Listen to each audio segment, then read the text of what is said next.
Hey everyone, Jake Combs, and tonight we're going to be looking at a ton of awesome stuff from 40K. Right now we have a lot of Tau and a couple Space Marine things available for pre-order. These items were provided to us by Games Workshop for the purpose of our review. So let's go ahead and jump in and get started. So what we're going to do first is we are going to take a look at the Combat Patrol.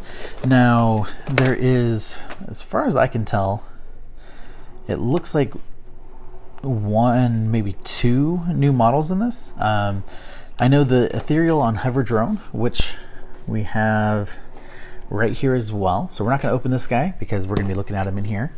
So you can get it separately by itself or as part of the Combat Patrol. Now, when I first saw this, I did not realize that the Darkstrider was in the box, so I was actually really bummed that Darkstrider wasn't part of this. But they did send us one of those, so we're going to take a quick look at him as well. We're not going to open up the package just because I don't want anything to accidentally snap off.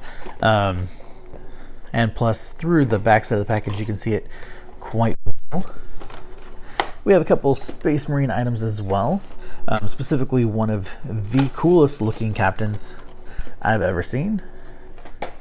And then the Primaris Ancient.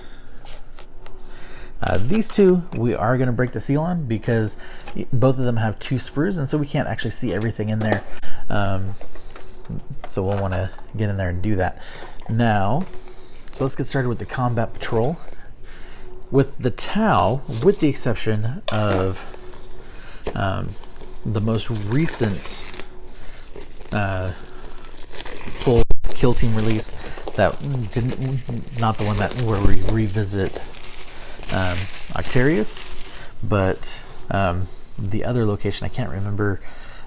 Pretty sure it starts with a C.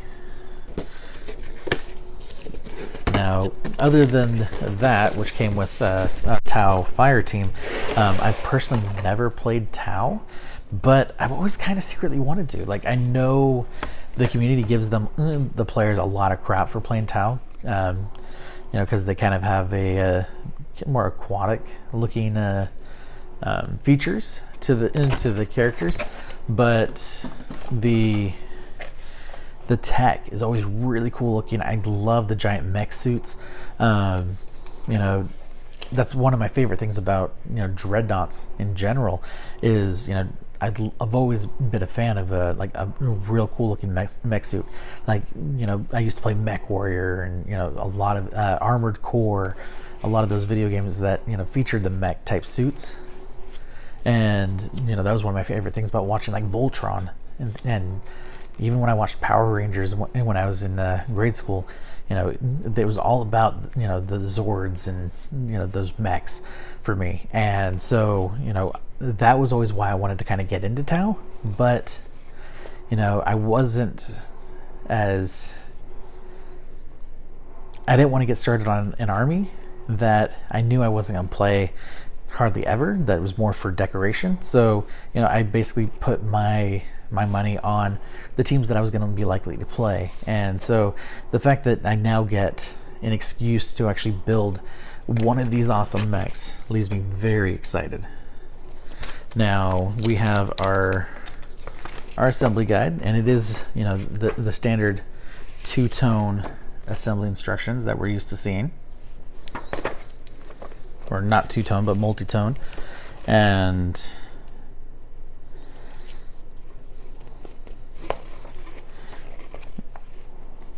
then so like right off the bat, we do the character models, and then we go right into the big robot, whatever it's called. I'm sure it'll show us by the end of the assembly. Actually, it didn't. Let's see. Let's go back a page.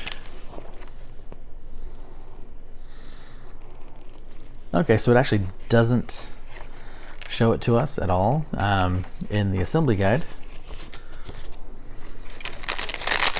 Let's check the back of the box, see if it tells us what it is.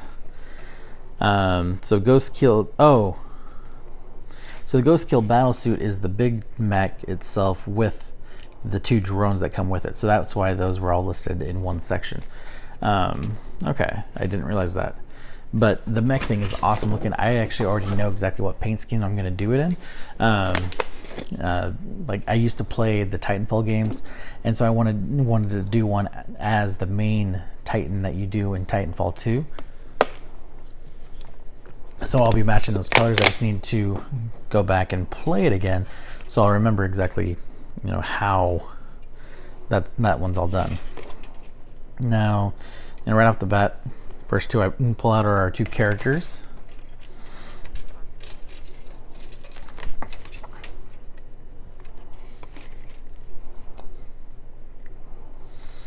Looks like parts for our drone and the big mech.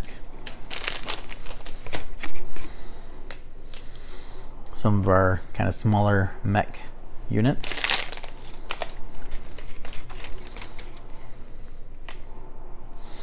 And then this is, it looks like some of the big legs or arms for the mech guy.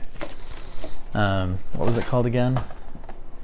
The Ghost Keel Battlesuit.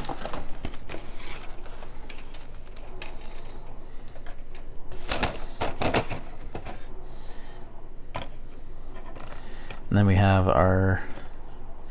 the bulk of our fire team models. This is some of the legs, some of the arms, all of the heads. Looks like some backpacks and guns as well.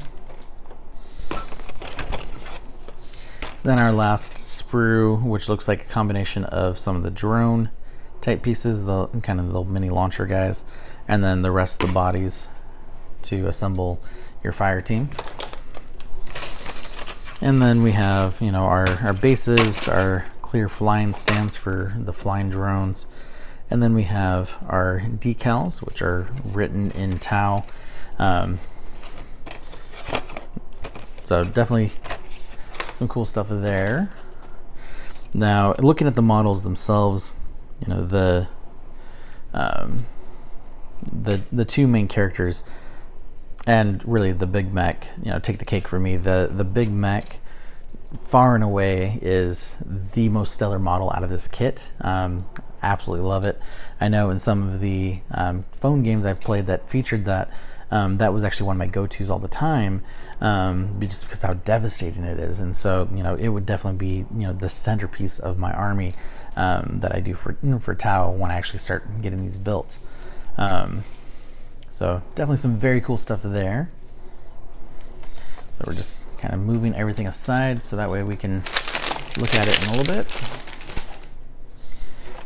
And then, so like I said, we're not going to open up this bad boy. So we'll set that aside. Same with the Darkstrider, we're not going to open that one. But what I really like is the kind of wall piece that he's standing in front of. It's full of bullet holes and very stylized. Now what I can't tell from the picture is if he's sitting on it or if he's just squatted in front of it for cover. I'm trying to be a little more sneaky.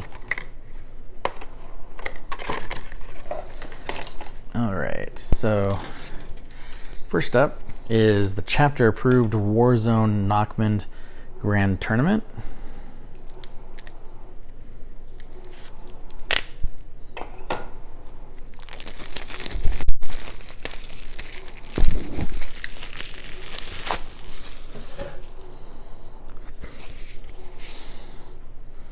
Oh, I didn't even realize that this was actually 2 books in one pack. So we had the mission pack and then points values, Munitorum field manual for 2022. So that's definitely going to be very helpful, depending on which team you play for. And then with the Warzone Nockman Grand Tournament, this is your mission pack to play the different missions for Nockman.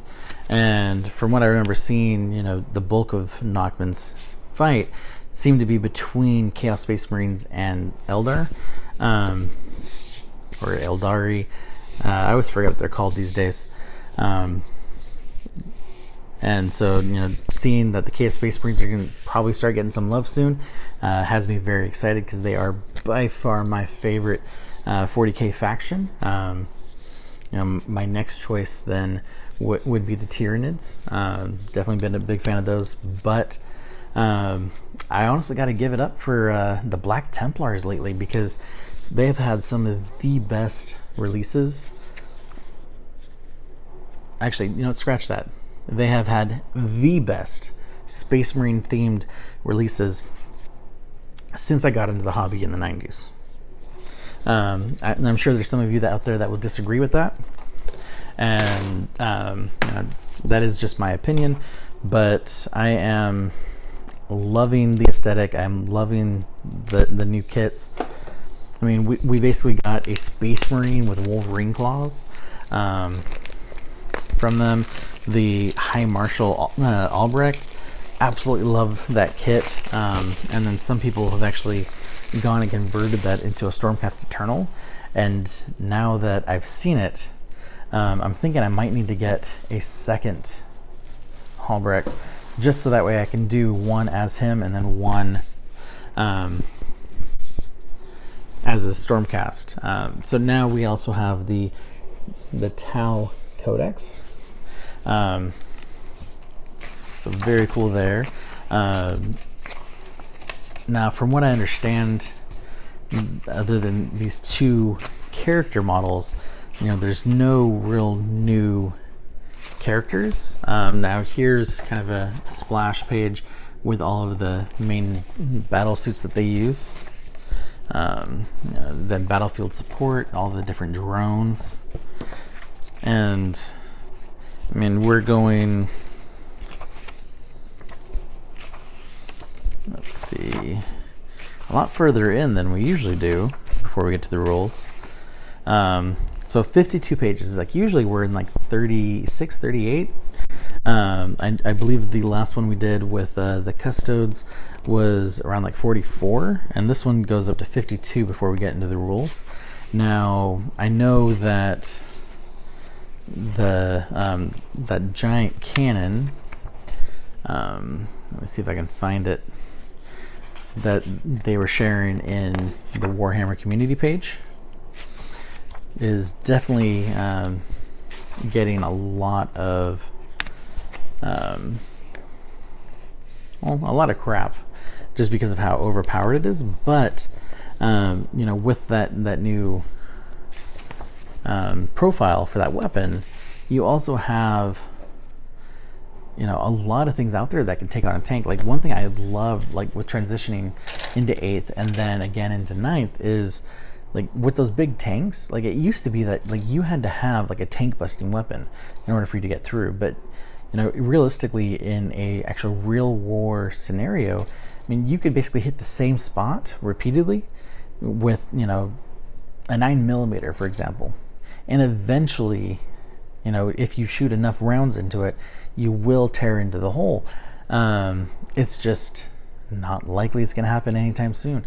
And so, with that, you can, take a small unit up against one of these tanks and start trying to wear them down, and then bring more and more, just keep piling on until you get to the point that you do finally overcome it and take it out. And, so yeah, you have a ton of power for that cannon, but you still have a lot of things out there that can take it out. And so it's not like the end all be all of 40k. There are a lot of things out there that seem really impressive at first, but there's still some downsides to it too, because it's not going to be a perfect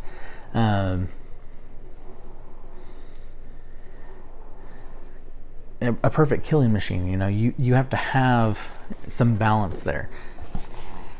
And then, so there is some of the different seps, which I guess is like sub factions.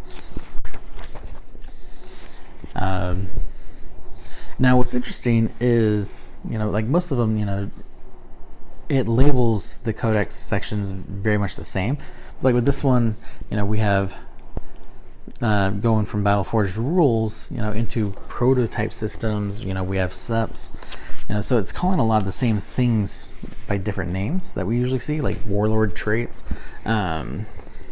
Actually, I'm pretty sure that's the same in all of them under army rules. Relics, you know, I know that one's the same. Invocations of Ethereals, now that one is not.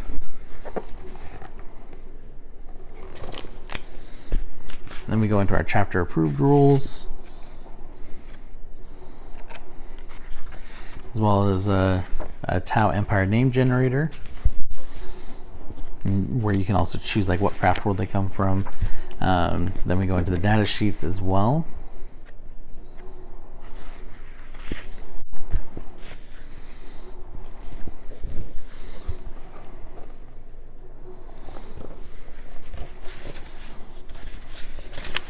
Let's see, I'm trying to see if I can find exactly the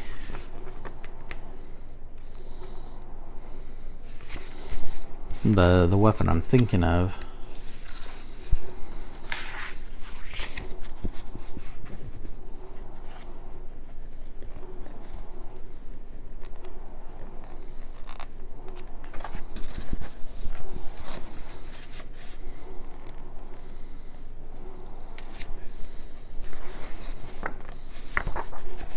Okay, not really seeing it. That's okay. It is up on the Warhammer community website, so it's definitely something to check out if you haven't already. Now,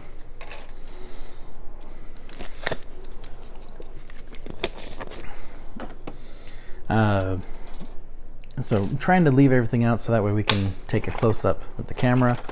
I'm going to go ahead and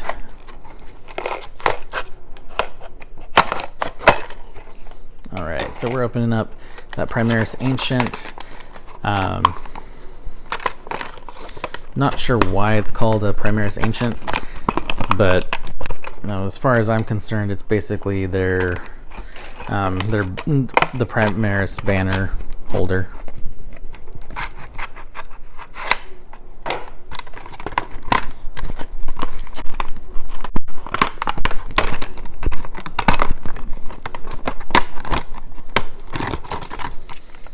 And then with both of these Space Marines, I know that when I eventually get around to painting them, I'm definitely going to do them up as Black Templars to go with them. We have 2 different banners that he can hold, so that's really cool. So that way you can pick and choose exactly which one you want to go with your aesthetic. And then, kind of more of a generic Primaris body. Set that over there. And then now with this Gravis Armour Captain, what stands out here is his chainsword itself has a massively long handle. So it looks like it's either meant to be held by 2 hands, or it's meant to be held by his chain fist or his power fist. And then you also have these kind of tentacle things coming off of him. Definitely look very flimsy. Feeling them though, they do not. So that's definitely a huge improvement, because it looks very much like some of the tentacle stuff that you'd see coming off of, I believe there were the Arco-Flagellants, if I remember correctly, from Blackstone Fortress, and those were really flimsy. This, I mean, I'm putting some significant pressure on there, and it's not bending whatsoever. Now, like once it's clipped from the sprue, that might be a different story, but we're definitely not going to find that out tonight. So, but something to look forward to. Now, the captain himself, I mean, there's a decent amount of detail, but no more really than I would expect to see on a standard Space Marine. But like the different features, like his power sword, his chain sword that he has, those types of things definitely have a lot of detail, and I can see a lot of what they were trying to do with it. They're trying to make this really awesome looking captain guy. Now, I don't understand the purpose of the tentacle things. It kind of looks more like a servo skull. That's just part of the model kit. But, oops, don't mind putting that away. I'm gonna leave that out so that way we can zoom in on it. But definitely a lot of cool stuff here, all coming out basically in a week, so something to look forward to. Currently on pre-order at the time of this going online, but several weeks away compared to the time of this recording. But definitely some cool stuff coming. Really like the new Tau Darkstrider model. Definitely looks really cool.